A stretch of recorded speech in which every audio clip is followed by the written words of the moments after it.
How's everybody doing today? By the time you see this, it'll be Thursday. Storm Dancer will have been out for over a week. And so far, so good. This week, so far, I've been kind of everywhere, it feels, on the internet. I did my first ever YouTube interview at Mirror World News. You can look them up on YouTube and find out. I am episode numero uno. And there you can listen to me blabber on about literature, life, and stuff. I don't know. Whatever came to my mind at the time. All due credit to Adam Giles for keeping me focused on tasks at hand. I'm sure that was a tougher job than he anticipated. But that all said, it's out. I did 2 guest blogs this week. I did one in Germany. I'll talk about that one second. But the first one was Sharon Ledwith's blog. Sharon Ledwith is another Mirror World author. She does the series Legend of the Timekeepers, and she was nice enough to let me write to her on her blog, and I targeted it kind of towards kids because I assume that is her primary readership, and I kind of explained some of the motivations for some of the characters in book 2, particularly Kristen, and kind of my own history of loss and tragedy, although freely I admit nowhere even close to the losses and tragedies I put on Kristen in the end of book 1. But I kind of understand what it's like to deal with things happening out of your control, and your this really happy life just being taken away from you at a drop of a dime, and you have no real say on it. It's happened to me a few times. On a personal note, I remember the happiest point in my life was when I was living in a place called Park Hill. Park Hill is a small little town in Ontario. My dad had, bought the house there, and Mom was there, and Rachel was there, and Rachel's my sister for those that don't know. And it was happy. It wasn't perfect, nothing ever is, but I enjoyed it. I had like a lot of things kids could only dream of. I had an archery range in my backyard. My friends would actually come by, and we'd all take turns shooting the bow. Remember that. I remember the book club. I used to be avid reader even back when I was a little kid, and I was doing the Park Hill Public Library reading contest, and I was kicking butt, taking names. 7-year-old me definitely knew how to read. I remember tetherball with my friends. I just remember having a good life, not a perfect life, but a very good and happy one. And situations happen beyond my control. I'm 7 years old. It's not like I'm going to have control of much, but then suddenly, that happiness was just taken from me. And when you read Kristen's story in the beginning, I do a story about Storms Within. The Watcher had been kidnapped, and she hadn't realized it yet, but she was still mad at him for everything that kind of happened at the end of book 1, without spoiling too much that life, that stability that she had, far, far less perfect than my world, but she knew it, and she was happy, and it was now gone. There was no way for it to come back. And I can understand those emotions very, very much. And what a mess it makes to your life too, because you're trying to make sense of it. Well, it'll all work out, or maybe it won't work out, and you're just kind of wondering why this happened to you. And that's kind of where Kristen starts.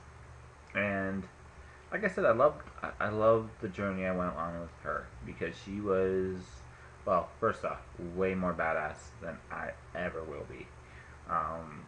Like I said, there's this chapter called Jailbreak, and she literally did some of the most badass things in that chapter alone. Beyond that, it's just one of those things I talked about on Sharon's blog. Mia Zephyr was the German blog I went on. You can read that one at miazephyr.wordpress.com. Sharon's blog is sharonledwith.blogspot.ca, and I'm the guest post there as well. You can read a little bit more info on Storm Dancer there. But Mia's blog was a little bit different. I approached it a little differently. I approached it how I approached interviewing anybody, really. I'm always amazed at people. They tend to surprise me with what they can do. It really isn't just one person, but many. I came home tonight, and I remember just out of the blue, A simple thing like just making dinner for me, just not because I asked for it, but because I was there and they were nice enough to offer, and it was cool. That's an amazing thing to me. Coming up with your own novel is amazing to me. Just trying to do something, anything in life. If you're actually willing to go out there and do it, I'm usually blown away by you because it's like cool, because everything tells you not to do it. And, I'm going to go back to talk about, this whole realistic thing. Last week at my day job, I was talking to a secretary, I guess. But no, that's not quite right. Office clerk, we'll say. And this office clerk was having a bad day. And the bad day kind of went like this. She asked me how I was, and I told her, well, I'm here, unfortunately. And then she just snapped. She says, well, you could be somewhere else. You could be elsewhere. It's like, and I get that. And like I said in previous podcasts, sometimes I'm grateful for my day job. I just want to move to another level. And we just had this little exchange. And then she goes to me, well, the older you get, the more you gotta realize about what's realistic and you gotta settle in. And, I didn't really go into full details with her on this, beyond that, but I don't know if she's older than me, younger than me, I'm not quite sure where the age difference is. I just turned 34. I've been kind of doing this writing thing since I was a teenager. I've definitely seen my shares of lows, and I've definitely seen my shares of highs. I have a very, very, all too real grasp of what can happen pursuing the arts. Starving artists is, I've been there. I really have. On the same token, I've been able to travel across the country. I've been able to talk to and meet some of the most amazing people, bar none, I've met in my life. People that want to make me be a better person because of what they are doing with their own lives, which is far and away, I think, one of the biggest rewards. I've been paid for my work. Now, am I making $1 million doing this? No. Not yet.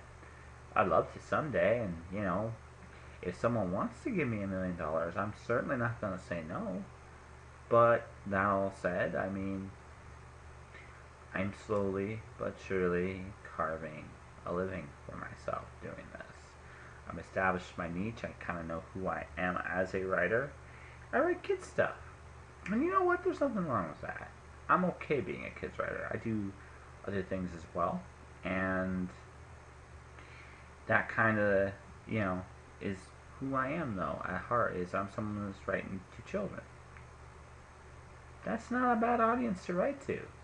Kids are smart. They imagine cool things, and trying to come up with stuff that's cool and imaginative for kids is awesome. And also, secretly, I have found that most artists tend to be kids themselves. It's not like I'm the only one that imagines himself going to Mars, or, a super secret plot about world domination or something. Whatever it is. And maybe I have to do a podcast sometime why I write about world domination so much in such a silly way, other than my love for Pinky and the Brain, which is something I should also probably talk about at some point down the road. But the point is, I've been doing this for a long time. I'm very much aware of the risks I take going down this road. And a lot of people tell me, well, even my grandmother's told me, are you sure about what you're doing? Is this what you want? But I go and think of another conversation I had not too long ago. The girl is 22 years old, smarter than I was at 22 years old. By shot, she's got a dream job most of us would kill for. And her secret is that she didn't deny herself. She thought she became someone that's truly and amazingly badass. And maybe at some point I'll even have her on the show, because she's kind of awesome. But the point is, realistic is a very abstract term. What is real? I really have no clear answer to that, and nor do most people. So, if real and fiction are concepts, thought to the day goes like this: why deny yourself the possibility that you could be that person that writes that best-selling novel? Why deny yourself thought that you could be that person that writes that epic song, or paints that picture, or, you know, builds a bridge to Germany, or whatever the heck it is you feel that a lot of people feel is impossible. It takes guts to put yourself out there, don't get me wrong, and you're going to definitely go through your ups and downs. But at the end of the day, you're going to actually live and do things. Whereas a lot of other people are just content just getting by. And what I found with a lot of people that are content getting by is once they hit a certain point, they realize, what have I done with my life? And I've never wanted to be that person. And chances are, if you're listening to this podcast, you don't want to be one of those people either. Anyway, Miss J.A. McLachlan is my guest this week. And I'm looking forward to it. I'm going to let you know a little secret. Just kind of nervous when she was interviewing me. And let's be honest with you, I am a complete stranger coming up and say, hey, can I interview you for 10 seconds? And that would make anybody nervous. But, you know, we had a pretty good conversation. We talked about her books. I own one of them myself, her science fiction novel, Walls of Wind. She just finished her first book with Edge called The Occasional Diamond Thief, which is awesome, and we talk about that. And, you know, we talk about a lot of other things, too. So stay tuned, because that's coming up next. Just to... No, that's not. I am with J.A. McLachlan. I said that right, I hope. Yes. She's the author of The Occasional Diamond Thief, and she took some time out of her schedule to talk to little me. So how are you doing today? I'm doing great. I'm having a fantastic time here in Calgary. Just love it here. So are you from here at all, or just? I'm from Ontario, but I have visited Calgary several times. Near Toronto, Kitchener-Waterloo area. Oh, okay. I lived in London, Ontario, and went to Ontario. Oh, okay. You know Waterloo. Absolutely. Yeah. Yes, I do.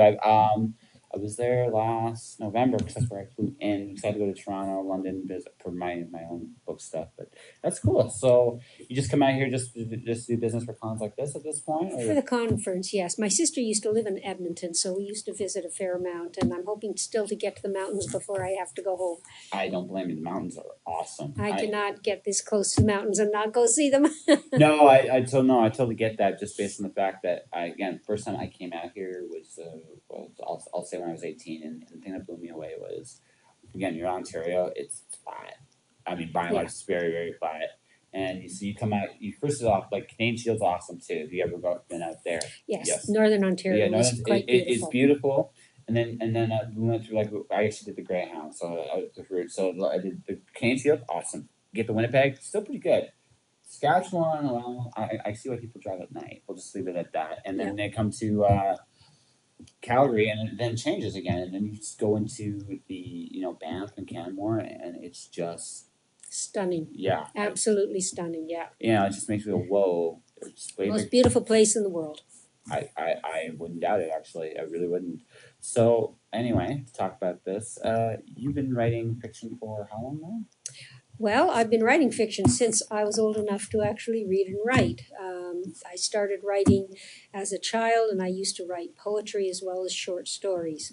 And I would sneak a piece of paper inside a book, and I would read my short story or my poem to my mother and pretend that it was part of this book. And then when she said, that was lovely, I'd whip out my piece of paper and say, and I wrote it. And every time she was surprised. I'm sure she knew, but that's how long I've been writing. I don't do that anymore. Now I have my own covers on my own books. I seriously think you should do that at a reading. No, I'm with someone else's book. Yeah, no, that'd be fantastic. Come on, that'd be amazing. You're reading it, and it's like, what is she doing? And she's like, ha. It's mine. It's all yours. It's fantastic. Actually, I love that. But no. And then I stopped writing for the longest time after university. I was working full time. I was raising a family. I had other commitments, and just went back to it when my children were in high school. And I regret that. I regret taking that long hiatus.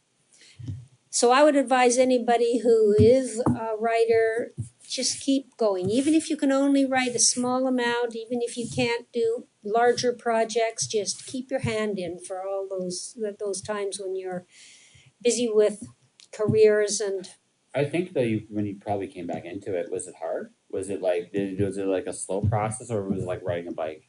You know what? Somebody said, and it's true, it is harder to deny what you really need to do than it is to do it.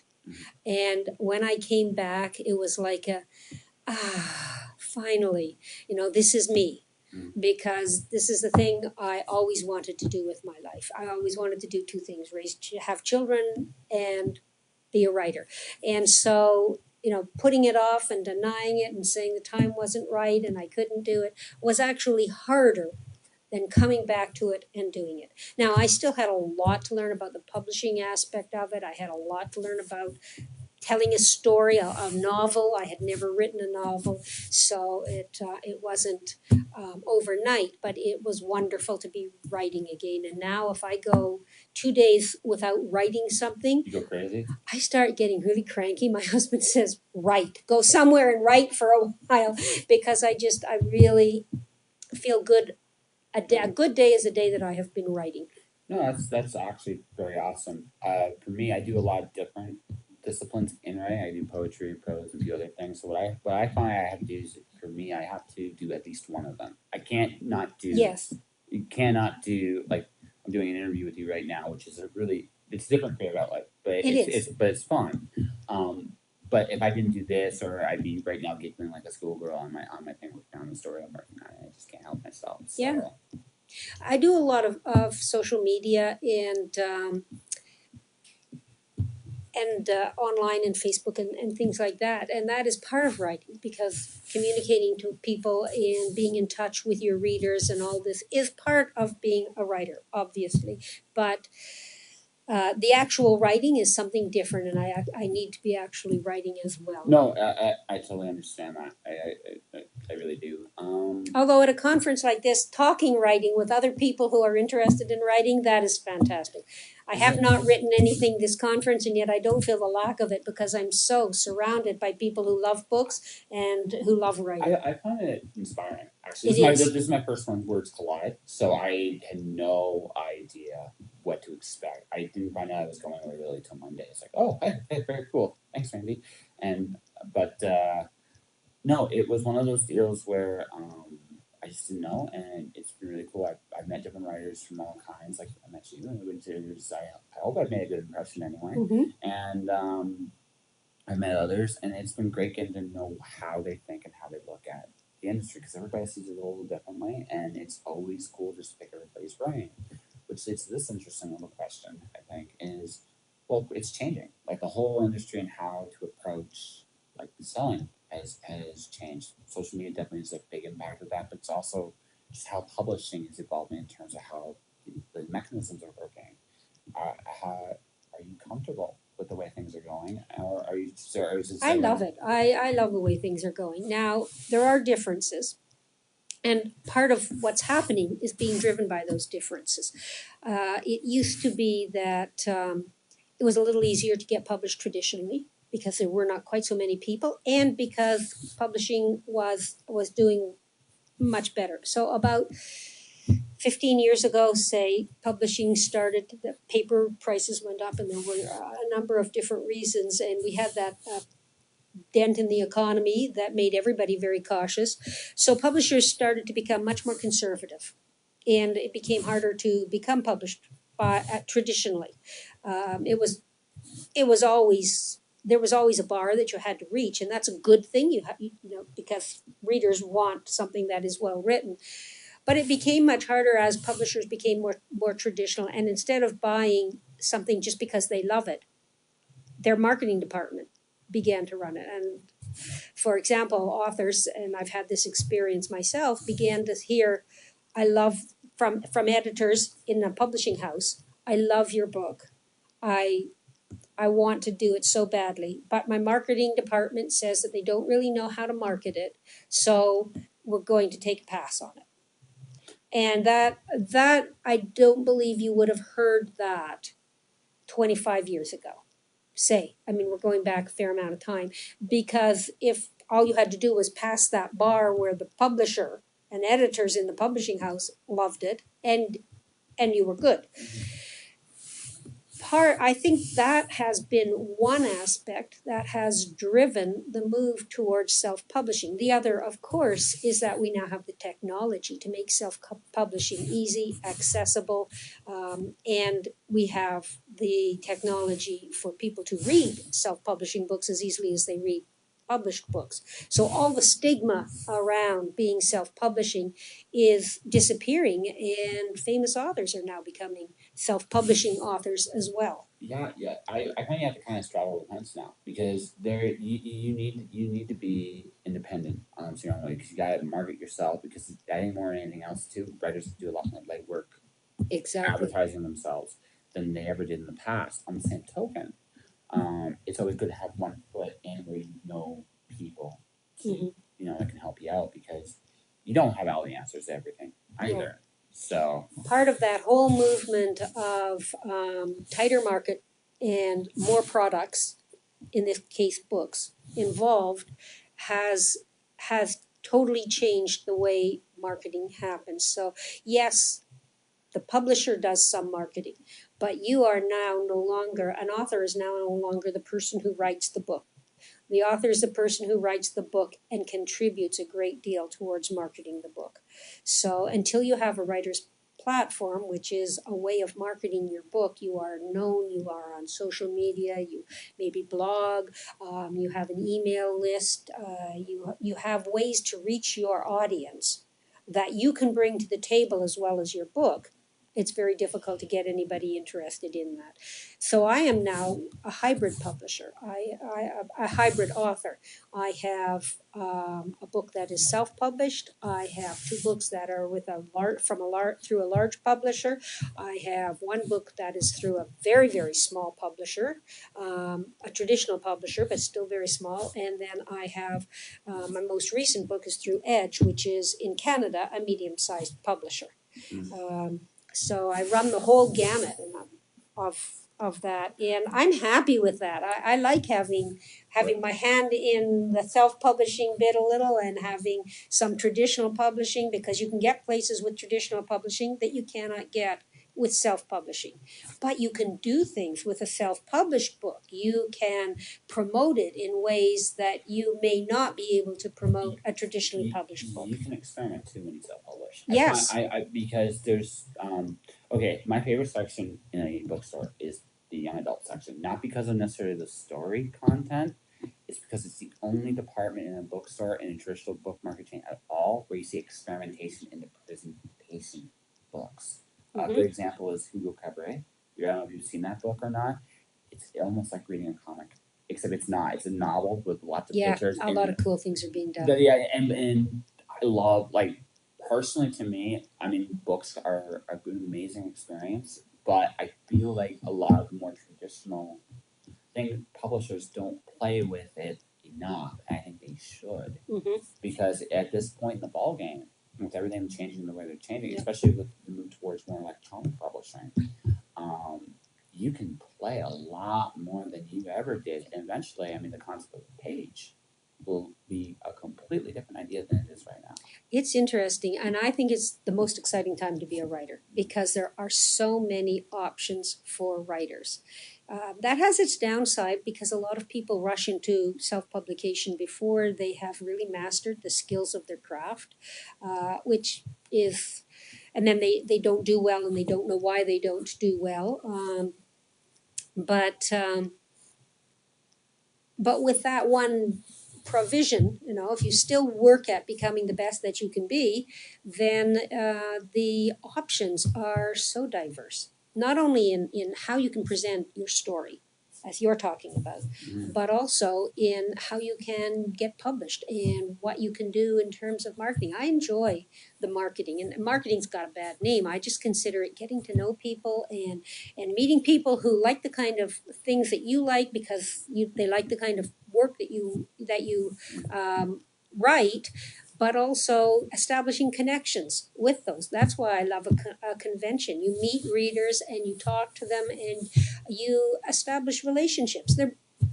They're of course not in-depth relationships because you've only got a weekend to establish it, but they can be very satisfying relationships on both sides. I invite my writers, my readers, to participate in launching my next book, and they help me make decisions. For example, the cover on The Occasional Diamond Thief was actually chosen by my launch team, which is a group of readers who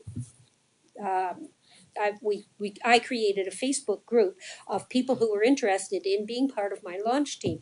And then when the cover designer, I hire a professional cover designer, even for my self-published, but this one through Edge, presented 2 or 3 sketches, I showed these to my launch team. There was one sketch that showed both of the main characters, Kia and Agatha, in the book. And I felt I'd been living with these characters for a couple of years that I'd been writing this book. And it was like meeting them for the first time. I loved that cover with the 2 of them looking like they were arguing, talking about something secretive. I loved that cover. 2 other people, my beta readers who always read my work and are tough as nails on me for everything they can find, they loved that cover. Everybody else in the group loved the cover that you see here. They had not read the book. The 3 of us loved the cover because we saw the characters, both characters that were in it. But they loved this cover because it was intriguing. And I thought, well, okay, I really like the other cover, but I am selling this book to people who have not read it. I'm not selling it to people who have read it. So the people who have not read it almost unanimously like this other cover and feel attracted to read the book based on this other cover. So my readers can give me really valuable input, and they were right. Everybody who's seen this cover from the library associations, it's been highly recommended by both the Canadian Library Association and VOIA, the American Library Association, has loved this cover. So they were right on. And if I had not listened to my readers, I would not have had quite as valuable an asset in the cover as I do. It's easier to say things through other people's lens, though, isn't it? When you actually go through something like that. So. It is. But people think, well, it's a one-way street. You give your book to your readers, you give value to them. They give value back to me by through their input, and I value what they have to say. And it's always good to engage because you never know what doors open as a result of it. Exactly. It's kind of the reason why I've been reading it. So I just like it, so I get to know you. So before we wrap this up, why don't you tell me about The Occasional Diamond Thief? Well, The Occasional Diamond Thief is a story of a young girl. It's a young adult science fiction novel. It is a story of a young girl who, a teenage girl, and her father is dying. And before he dies, she goes into his room and he shows her where he has hidden a small leather pouch way in the back of one of his dresser drawers. And no one knows about this except her. And later, when he has passed on, she opens the pouch and finds the most magnificent, huge diamond, priceless diamond that she's ever seen. And they're poor. So, and it was hidden. So she jumps to the conclusion, most likely, that he must have stolen this diamond or come by it through some illegal means.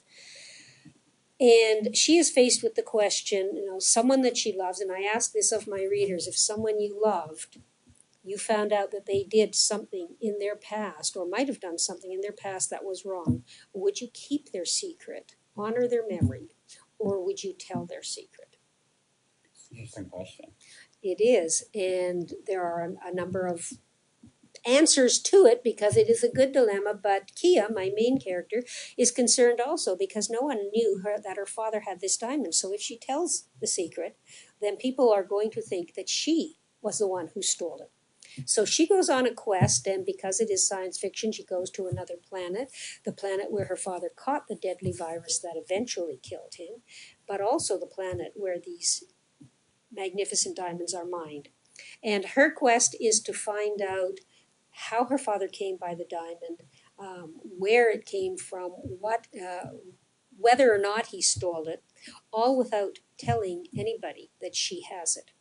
Because another glitch is that on this planet, it is illegal for an off-worlder to even possess one of these diamonds. They do not sell them.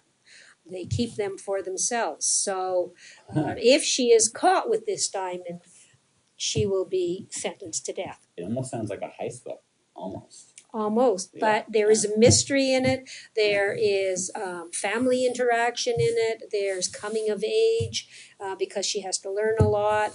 There's adventure. People have described it as being a thriller because of the adventures that she has and the life and death types of things that happen to her. So it's got all of those elements in it. It has to be a rollicking good story and a character-driven story. As far as I'm concerned, that's what I like to read, so that's what I like to write. Sounds good. Yeah. Thank you.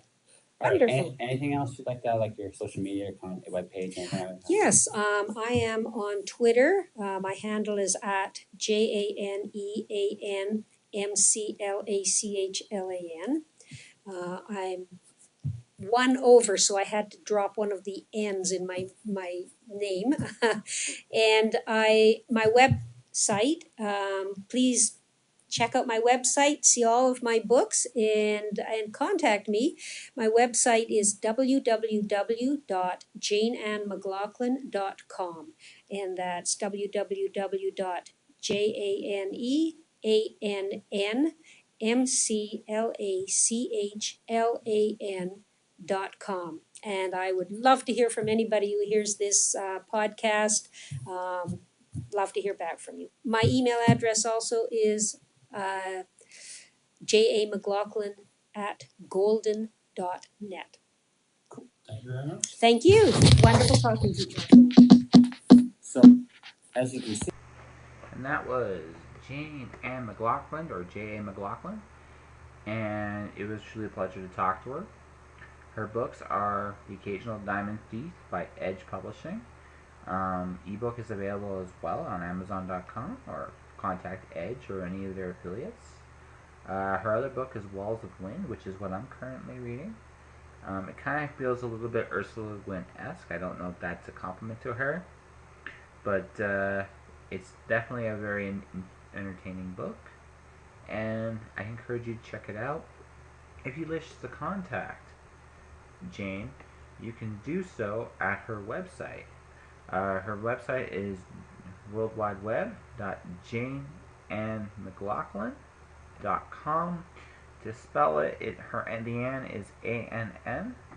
So the full thing is JANEANNMCLACHLAN. Feel free to contact her there. Her Twitter is at Jane Ann McLachlan. The difference is there's only one N in the Ann, so you should definitely check her out there. She has a Facebook page under both J.A. McLachlan and Jane Ann McLachlan. I just think of her as J.A. based on the books I've seen of hers, but you can contact Jane and get to know her and check her stuff out, and I encourage you to do so. And, well, that's almost a wrap for this show. Like I said, Storm Dancer is currently out now and available at Amazon. But I figured before we go, I would do a little bit of a read from The Watcher. Now, The Watcher was my first book. And I thought to myself, as there you just heard me slam the book down onto the keyboard here, I'm going to keep that mistake in there. Hoo ha ha, ha ha ha. Because, it's a mistake, no big deal. And, I've enjoyed writing this thing. And as I've told people before, I accidentally wrote The Watcher. By accident, I mean, it was one of those things where it just kind of happened. I wanted to do a longer poem. And I didn't think it'd be what I ended up with. I just figured one chapter, tell one story, kind of do it in the part of a larger poetry collection. So I finished the first chapter, I should say, and I asked myself, well, what happened next? So I wrote chapter 2. And I thought to myself after reading chapter 2, okay, that was pretty good. So where does it go from here? So I wrote chapter 3. And I kept doing that at the end of all these chapters until I got about chapter 6 or 7, and I realized this was my poetry collection, and that other thing just didn't matter. And I accidentally published it too. I've done interviews on my blog, which is at jpentelleresco, PANTALLERESCO.wordpress.com. And there I interviewed a gal by the name of Justine Ali Dowsett, who bought my book on Smashwords, warts and all, and liked it, and offered me a deal to publish it through her imprint at Mirror World Press, which it so happens to be. You can check it out on Amazon or MirrorWorld.com for more information, or any of their affiliates, as is. But anyway, I thought I'd lead this podcast with a reading from The Watcher. My favorite one to read of The Watcher is First Night. Major event happened, and he's kind of dealing with the consequences of being alone for the first time ever in his life. And I think every adult kind of feels that way the first time they go on their own. So anyways, here we go. First night. I am cold and frightened, hungry, so hungry. My stomach growls in the night. Can't sleep, no matter how hard I try. There's no fire here. Back home, at night, the fire would roar. My parents would talk to the masses. I hear them talk about the time before dragons, when the skyscrapers stood straight up. There was food and milk and honey, something called oil and electricity, that powered the machines of ancient times. Sometimes they would question, thinking about how silly it all was. The dragons, the fields, the plantations. Why grow crops for someone else? Were my parents like me then? Did they dream like I dreamed when I gazed into the horizon? I look at my mines and see the ebony on them. No, I'm not like my parents at all. They've never killed like I have. I still picture him perfectly. Hours have gone by, but still, I see his face so clearly. The shock on it when my knife plunged into his flesh. His fear was present. Was he afraid of what lay beyond? I'll never know. Will I always remember? Will I always hate? I hear a howl when all is quiet.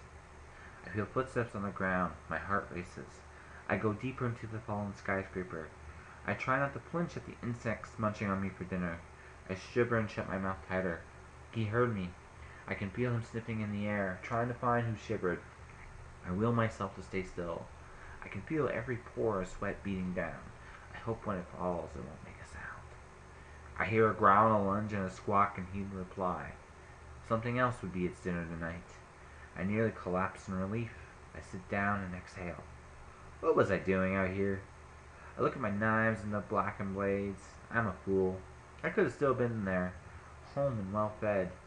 Instead, I'll have no idea what I'll do tomorrow. And my family, what would happen to them? Would they be punished for my rebellion? Maybe my parents were cowards, or smarter than I ever realized. Nothing to do now but look at the stars. I hate it here. I want to go home. I can't though, can I? Not after what I've done. No going back now. I look at the stars, and for a second, my problems go away. I had no idea there were so many. Are there people like me, looking at the stars and wondering just what is out there? Will I find other people, or will I be alone? Lost in my thoughts, I close my eyes. There is no guilt or sadness, not even regret, just slumber. And The Watcher is available as well on Amazon.com. It's gotten some nice reviews from the people that have read it, and I thank them very much. You can also check out Mirror World as well, just for ordering information. And beyond that, that'll do it. You can follow me at Twitter at jpentelleresco. If you can remember, my WordPress is jpentelleresco.wordpress.com. I talk about writing stuff there, and occasionally you'll see an interview that's still written out from time to time. I'm on Facebook. Just look me up under Joshua Pentelleresco. You'll find me. I'm kind of the only one with that name, so go with that. And yeah, I think that's about it. Next week we'll have another guest or two. I haven't decided which to get. If I'm going to do the one with one or the one with two. But either way, I promise the next week's show will be entertaining. Until then, stay inspired out there. Josh.